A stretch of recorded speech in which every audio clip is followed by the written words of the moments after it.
Question number 21. Generating substation હંમેશા કેવા પ્રકારનું હોય છે? તો આપણે જનરેટર દ્વારા જે જનરેટ કરીએ છીએ એ 11 kV જે છે એને આપણે સ્ટેપ અપ કરવામાં આવે છે અને આ સ્ટેપ અપ કરવા માટે આપણે 132માં સ્ટેપ અપ કરીએ છીએ, 220 kVમાં સ્ટેપ અપ કરીએ છીએ, 400 kVના અંદર સ્ટેપ અપ કરવામાં આવે છે તેમજ 765 kVના અંદર સ્ટેપ અપ કરવામાં આવે છે. તો આ જે જનરેટિંગ સબસ્ટેશન જે છે એ હંમેશા કેવા હોય છે? સ્ટેપ અપ પ્રકારના હોય છે. આ જે 11 kV જે છે એ હાઈ વોલ્ટેજને 11 kV હાઈ વોલ્ટેજને ઉચ્ચ હાઈ વોલ્ટેજના અંદર ટ્રાન્સમિટ કરવાથી ઘણા બધા ફાયદા થાય છે. જેમ કે ઉચ્ચ વોલ્ટેજના ઉપર કરંટની કિંમત શું થાય છે? ઘટે છે. તેના કારણે પાવર લોસ પણ શું થઈ જાય છે? ઓછો થઈ જાય છે. તેમજ કરંટ ઓછો થાય તો વોલ્ટેજ ડ્રોપ પણ કેવું થઈ જાય છે? ઘટે છે. એટલે કે તમારો IR ડ્રોપ શું થઈ જાય છે? ઘટે છે. હવે કરંટની કિંમત ઘટવાથી આપણા કંડક્ટરની જે સાઇઝ જે છે એમાં પણ શું થાય છે? ઘટાડો થાય છે. આના કારણે આ એફિશિયન્સી શું થાય છે? વધી જાય છે. એટલા માટે જનરેટિંગ સબસ્ટેશન જે છે એ હંમેશા સ્ટેપ અપ પ્રકારના હોય છે. તો કરેક્ટ આન્સર આવશે બી, સ્ટેપ અપ. Question number 22. નીચે દર્શાવેલ ફિગર 1 અને ફિગર 2 માટે નીચેના પૈકી કયું સાચું છે? તો અહીંયા તમે આકૃતિમાં જોઈ શકો છો ફિગર 1 અને ફિગર 2 દર્શાવેલી છે. આ જે ફિગર 1 જે છે, આ જે આકૃતિ 1 એટલે કે ફિગર 1 તમને જે જોવા મળે છે એ શાની છે? CTની છે. CT એટલે કે કરંટ ટ્રાન્સફોર્મરની છે. અને ફિગર 2 તમને જે જોવા મળે છે એ છે PT એટલે કે પોટેન્શિયલ ટ્રાન્સફોર્મર. તો આપણે કરેક્ટ આન્સર જોઈએ શું આવશે? તો અહીંયા આગળ કરેક્ટ આન્સર શું આવશે? આકૃતિ 1 જે છે એ CT છે એટલે કે કરંટ ટ્રાન્સફોર્મર છે અને આકૃતિ 2 છે એ છે પોટેન્શિયલ ટ્રાન્સફોર્મર એટલે કે PT છે. Question number 23. સબસ્ટેશનના અંદર સર્કિટ બ્રેકરનું કાર્ય શું છે? તો સર્કિટ બ્રેકર જે છે એ આપણી પ્રોટેક્ટિંગ ડિવાઇસ છે. તો સર્કિટ બ્રેકર જ્યારે નોર્મલ કન્ડિશનમાં હોય એટલે કે ફોલ્ટ નથી થયો એ સમય દરમિયાન જે નોર્મલ કન્ડિશનમાં જે છે એ સમય દરમિયાન આપણે મેન્યુઅલી એને ઓપન અથવા તો ક્લોઝ કરી શકીએ છીએ. તેમજ જ્યારે ફોલ્ટી કન્ડિશન હોય અથવા તો જેમ કે શોર્ટ સર્કિટ જેવી કોઈ કન્ડિશન ઉદ્ભવે છે એટલે ફોલ્ટ ઉદ્ભવે એ સમય દરમિયાન એ સ્વસંચાલિત એટલે કે ઓટોમેટિક રીતે ઓપન કરવા માટે સર્કિટ બ્રેકર વાપરવામાં આવે છે. કરેક્ટ આન્સર આવશે સી. નોર્મલ કન્ડિશનના અંદર મેન્યુઅલી સર્કિટને ઓપન અને ક્લોઝ કરવા માટે તેમજ ફોલ્ટી કન્ડિશન વખતે સર્કિટને સ્વયં સંચાલિત રીતે ઓપન કરવા માટે વપરાય છે. એટલે નોર્મલ હોય તો મેન્યુઅલી આપણે એને ઓપન ક્લોઝ કરી શકીએ એટલે કે સ્વિચિંગ તરીકેનું કાર્ય કરશે અને ફોલ્ટી કન્ડિશનના અંદર એ શું કરશે? ઓટોમેટિક ઓપન કરશે. Question number 24. નીચેની આકૃતિમાં કયા પ્રકારનો બસ બાર દર્શાવ્યો છે? આ જે આકૃતિના અંદર આ જે તમને ડાર્ક કલરની જે લાઈન જોવા મળે છે એ છે બસ બાર છે અને આ જે 1, 2 અને 3 આ ઇનકમિંગ લાઈન છે અને આ 1, 2 અને 3 જે છે આઉટગોઈંગ લાઈન છે. ઇનકમિંગ અને આઉટગોઈંગ લાઈન જે છે એ સિંગલ બસ બાર જોડે જોડેલી છે. એટલા માટે આ જે આકૃતિ જે છે એ સિંગલ બસ બાર સિસ્ટમની છે. કરેક્ટ આન્સર આવશે એ, સિંગલ બસ બાર. બસ બાર સિસ્ટમ જે છે એના અંદર સિંગલ બસ બાર સિસ્ટમ, સેક્શનલ બસ બાર સિસ્ટમ, ડબલ બસ બાર સિસ્ટમ તેમજ double bus system with bypass isolator and double bus with transfer bus system હોય છે. તો અહીંયા આગળ તમને આ જે આકૃતિ જોવા મળે છે એ સેક્શનલ બસ બાર સિસ્ટમની છે. સેક્શનલ બસ બાર સિસ્ટમના અંદર અહીંયા આગળ બસ બારના અંદર વચ્ચેના ભાગના અંદર બસ કપલર જોડેલું હોય છે. આના કારણે શું ફાયદો થાય છે કે જો કોઈ એક સપ્લાય સોર્સ ફોલ્ટી હોય તો લોડ અન્ય સેક્શનલના ઉપર ટ્રાન્સફર કરી શકાય છે અને સિંગલ બસ બાર સિસ્ટમના અંદર આ પ્રકારનું બસ કપલર જોડેલું હોતું નથી. તેમજ સેક્શનલ બસ બાર જે સિસ્ટમ જે છે મેન્ટેનન્સ કે શટડાઉન સમયે આપણે એના પર લોડ એડજસ્ટ કરી શકીએ છીએ. અહીંયા જે આકૃતિમાં તમને જોવા મળે છે એ છે ડબલ બસ બાર સિસ્ટમ. ડબલ બસ બાર સિસ્ટમની અંદર એક તમને મેઇન બસ બાર જોવા મળે છે અને બીજું ઓક્ઝિલરી બસ બાર જોવા મળે છે. આ ડબલ બસ બાર સિસ્ટમનો ફાયદો એ છે કે ફોલ્ટ કે મેન્ટેનન્સ સમયે આપણે લોડ ટ્રાન્સફર કરીએ ત્યારે અન્ય લાઇનને ચાલુ રાખી શકીએ છીએ. તેમજ આ બસ બાર ડબલ બસ બાર સિસ્ટમનો ગેરફાયદો એ છે કે આનામાં કારણે ડબલ બસ બાર હોવાના કારણે આની કિંમત કેવી હોય છે? વધી જાય છે. તેમજ જેનું ઓપરેશન હોય છે એ કોમ્પ્લિકેટેડ એટલે કે જટિલ બને છે. અહીંયા તમને જે આકૃતિ જોવા મળે છે એ double bus system with bypass isolator એટલે કે અહીંયા તમને બસ 1 અને બસ 2 એટલે કે ડબલ બસ બાર સિસ્ટમ થઈ અને અહીંયા આગળ તમે જોઈ શકો છો કે બાયપાસ આઇસોલેટર દર્શાવ્યું છે.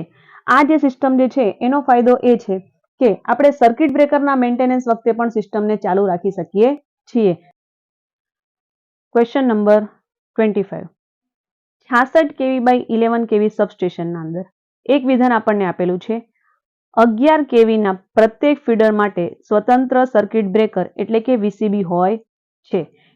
VCB એટલે કે વેક્યુમ સર્કિટ બ્રેકર હોય છે. હવે વિધાન 2 માં દીધું છે કે સર્કિટ બ્રેકરના આઉટગોઈંગ ટર્મિનલમાંથી 11 kV ને અંડરગ્રાઉન્ડ કેબલ વાટે ફીડર લાઇનના ઉપર ટર્મિનેટ કરવામાં આવે છે. તો અહીં આગળ આ બંને વિધાન જે કેવા છે? સાચા છે અને એને આપણે આકૃતિ દ્વારા સમજીએ. તો અહીંયા પહેલું વિધાન આપણને કીધું છે 11 kV ના પ્રત્યેક ફીડર માટે સ્વતંત્ર સર્કિટ બ્રેકર હોય છે. તો અહીંયા કંટ્રોલ રૂમ જે અહીંયા આગળ આપણને દર્શાવ્યું છે એના અંદર જેમ કે 11 kV ની 5 કે 6 લાઇન છે તો 5 અથવા તો 6 સર્કિટ બ્રેકરો કંટ્રોલ રૂમમાં લાગેલા હશે. તો આ પહેલું વિધાન જે છે એ કેવું છે? સાચું છે. તેમજ આ જે સર્કિટ બ્રેકર જે છે એ VCB એટલે કે વેક્યુમ સર્કિટ બ્રેકર અથવા તો SF6 પ્રકારના સર્કિટ બ્રેકર જોડાય છે. બીજું વિધાન કહે છે સર્કિટ બ્રેકરના આઉટગોઈંગ ટર્મિનલમાંથી 11 kV ને અંડરગ્રાઉન્ડ કેબલ લાઇન પર ટર્મિનેટ કરવામાં આવે છે. એટલે કે આ જે કંટ્રોલ રૂમ છે એનામાંથી 11 kV ની 3 ફેઝ સપ્લાય લાઇન એ થાંભલા મારફતે ફીડરમાં લઈ જવામાં આવે છે. એટલે કે જેટલા ફીડર છે એટલા અહીંયા સબસ્ટેશનના અંદર થાંભલા જોડેલા હશે. એટલે કે જેમ કે આપણા 6 ફીડર છે તો 6 ફીડર માટે 6 થાંભલા જોડેલા હશે. તેમજ કંટ્રોલ રૂમમાં એના માટે ઇન્ડિવિજ્યુઅલ 6 સર્કિટ બ્રેકર જોડેલા હશે. એટલા માટે અહીં આગળ વિધાન 1 અને વિધાન 2 બંને કેવા છે? સાચા છે. તો અહીંયા કરેક્ટ આન્સર આવશે વિધાન 1 અને વિધાન 2 બંને કેવા છે? સાચા છે. Question number 26. નીચેના પૈકી કયું સબસ્ટેશન પાવર સિસ્ટમમાં સૌથી વધારે સંખ્યામાં વપરાય છે? ડિસ્ટ્રીબ્યુશન જે સબસ્ટેશન જે છે એ સૌથી વધારે સંખ્યાના અંદર વાપરવામાં આવે છે. આ ડિસ્ટ્રીબ્યુશન સબસ્ટેશન જે છે એ 11 kV માંથી 440 વોલ્ટ અથવા તો 240 વોલ્ટના અંદર સ્ટેપ ડાઉન કરે છે. અને આ 440 વોલ્ટ અને 220 વોલ્ટ આપણે યુટિલાઇઝેશન માટે વાપરીએ છીએ. એટલે કે આ પ્રકારના સબસ્ટેશન જે છે એ આપણને કોમર્શિયલ એરિયામાં, શેરીઓમાં આ બધી જગ્યાએ જોવા મળે છે. એટલે કે સૌથી વધારે સંખ્યાના અંદર આપણને જે સબસ્ટેશન જોવા મળે છે એ છે ડિસ્ટ્રીબ્યુશન સબસ્ટેશન. અહીંયા આકૃતિના અંદર તમને આ ડિસ્ટ્રીબ્યુશન પ્રકારના સબસ્ટેશન જોવા મળે છે. Question number 27. સબસ્ટેશનની એ કઈ સ્વિચ છે જે સાધારણ રીતે ઓપન રાખવામાં આવે છે અને જ્યારે લાઇન બંધ હોય ત્યારે ક્લોઝ કરવામાં આવે છે જેથી અનચાર્જ લાઇન પરનો ચાર્જ ગ્રાઉન્ડ થઈ જાય છે? તો આપણે આગળ વાત કરીએ એ પ્રમાણે એ સ્વિચ જે છે એને આપણે અર્થ સ્વિચ તરીકે ઓળખીએ છીએ. આ અર્થ સ્વિચ જે છે તો સૌથી પહેલા આપણે સર્કિટ બ્રેકરને ઓપન કરવામાં આવે છે, પછી આઇસોલેટરને ઓપન કરવામાં આવે છે અને અર્થ સ્વિચને શું કરવામાં આવે છે? ક્લોઝ કરવામાં આવે છે. અને આ અર્થ સ્વિચને ક્લોઝ કરવાનું કારણ એ છે કે જ્યારે આ 3 ફેઝની જે લાઇન હોય એ લાઇનની વચ્ચે બે લાઇન વચ્ચે ચાર્જ વોલ્ટેજ રહેલા હોય છે. તો આ ચાર્જ વોલ્ટેજને ગ્રાઉન્ડ કરવા માટે અર્થ સ્વિચ વાપરવામાં આવે છે. Question number 28. કરંટ ટ્રાન્સફોર્મરનું સ્ટાન્ડર્ડ આઉટપુટ રેટિંગ શું હોય છે? તો જે કરંટ ટ્રાન્સફોર્મર જેને આપણે CT તરીકે ઓળખીએ છીએ એનું સ્ટાન્ડર્ડ આઉટપુટ રેટિંગ જે છે એ 1 એમ્પિયર અથવા તો 5 એમ્પિયરનું હોય છે. તેમજ પોટેન્શિયલ ટ્રાન્સફોર્મર જે છે એનું સ્ટાન્ડર્ડ આઉટપુટ રેટિંગ જે છે એટલે કે PT જે છે એનું સ્ટાન્ડર્ડ આઉટપુટ રેટિંગ હોય છે 110 વોલ્ટ. તો આવા પ્રશ્નો પૂછાતા હોય છે. તો કરેક્ટ આન્સર આવશે એ 1 એમ્પિયર અથવા તો 5 એમ્પિયર એ કરંટ ટ્રાન્સફોર્મરનું શું છે? સ્ટાન્ડર્ડ આઉટપુટ રેટિંગ છે. Question number 29.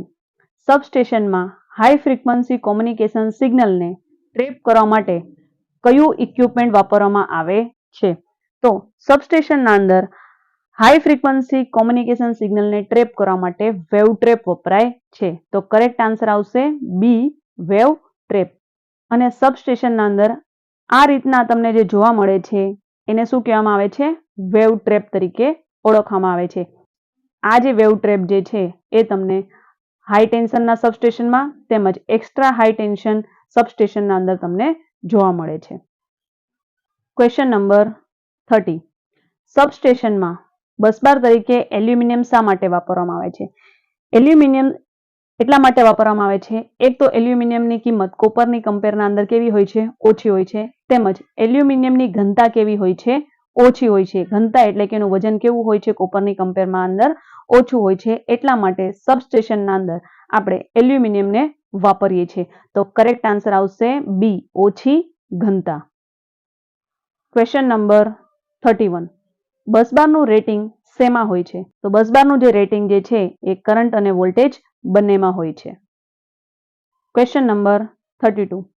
સબસ્ટેશનમાં સ્વિચોના કોન્ટેક્ટ તરીકે કઈ ધાતુનો ઉપયોગ કરવામાં આવે છે?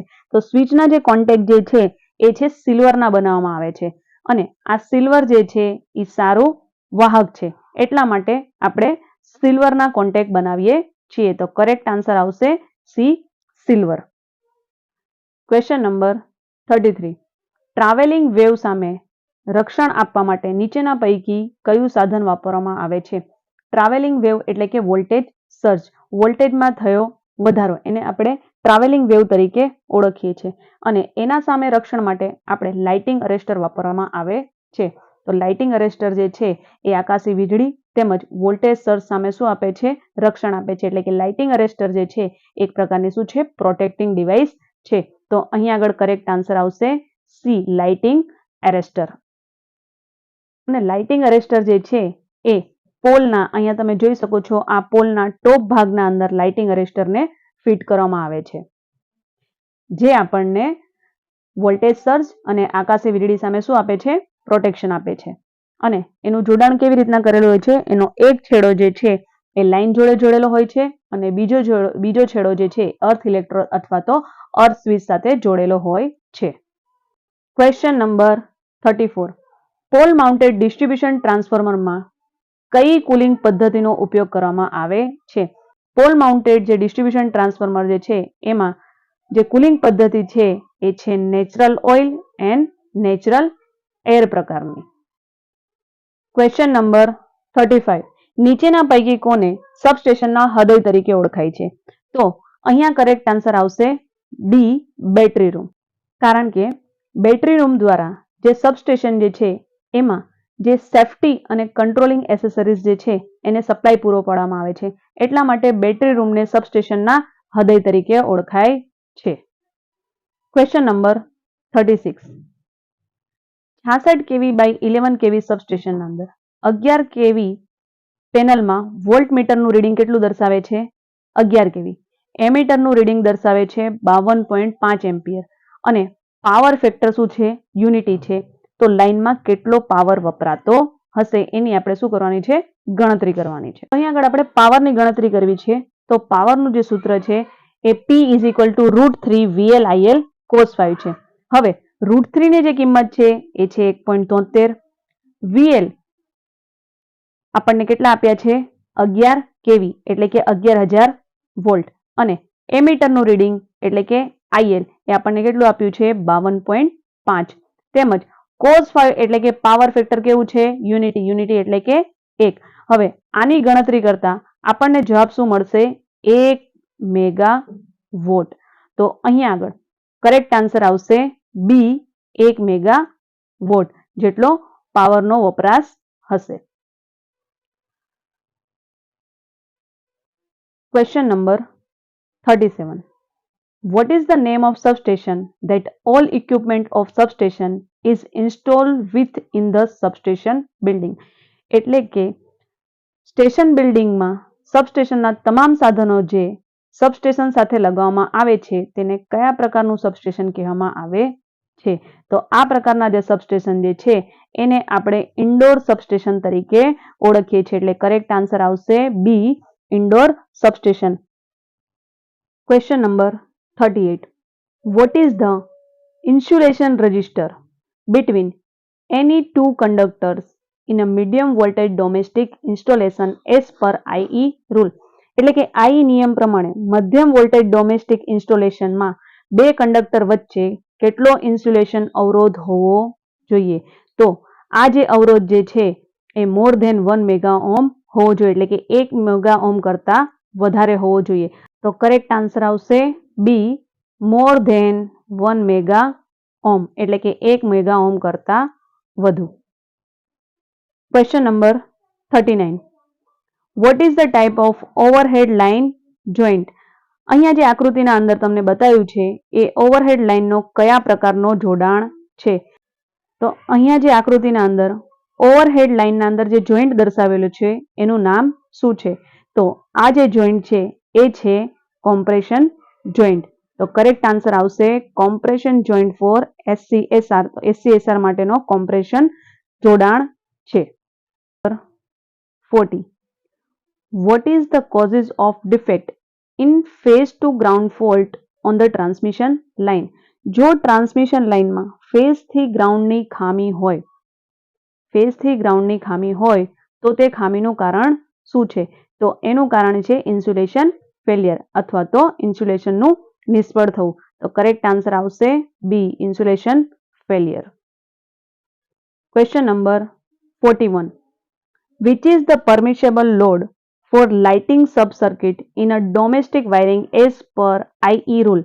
એટલે કે IE ના નિયમ પ્રમાણે ડોમેસ્ટિક વાયરિંગમાં લાઇટિંગ સબ સર્કિટ માટે માન્ય લોડ કેટલો હોવો જોઈએ? તો અહીંયા આગળ કરેક્ટ આન્સર આવશે એ, 800 વોટ.